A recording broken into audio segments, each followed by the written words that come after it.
अरे भाई, तू तो रेस्टोरेंट चला रहा है, तेरे पास तो बहुत पैसा होगा, इस काम में तो कमाई ही बहुत है।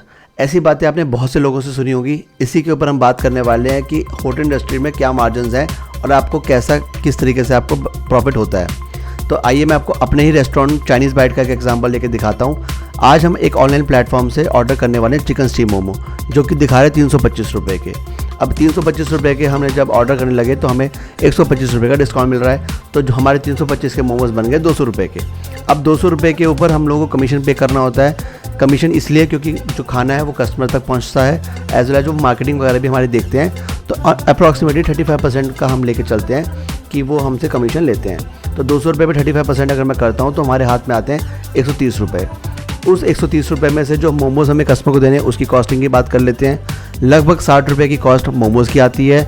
जो हम डिप्स या चटनीज़ देते हैं कस्टमर को, 10 रुपये की कॉस्ट लगभग उसकी आती है।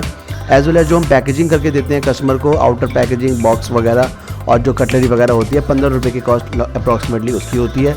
सबको मिला लूँ तो 85 रुपीज़ का कॉस्ट इस चीज़ के ऊपर लगता है। तो अगर मैं 130 से माइनस करूँ 85 तो मेरे हाथ में बचते हैं 45 रुपीज़। उसके बाद अच्छा स्टाफ ही अच्छा खाना बनाता है और ये जो मोमोज़ है मेरा स्टाफ बनाता है। तो ऑन एन एवरेज मैं मान के चलता हूँ कि 20 रुपये की कॉस्ट एक स्टाफ कॉस्ट हो गई। तो 45 में से रह गए रुपये। अब इन 25 रुपये में से अब आप जानते ही हैं कि हमारी जो शॉप है वो भी एक रेंटेड शॉप है, उसमें बिजली का बिल भी आता है, छोटे मोटे खर्चे भी लगे रहते हैं। उसका अगर 10 से 15 रुपये का मैं मार्जिन लेके भी चलूँ तो हमारे हाथ में बचते हैं सिर्फ 10 से 15 रुपये, और ये भी है एबिटा लेवल पे। अगर मैं पैट के एंगल से देखूँ, प्रॉफिट आफ्टर टैक्स, तो मुझे नहीं लगता कि 8-10 रुपये से ज़्यादा मुझे बचेगा।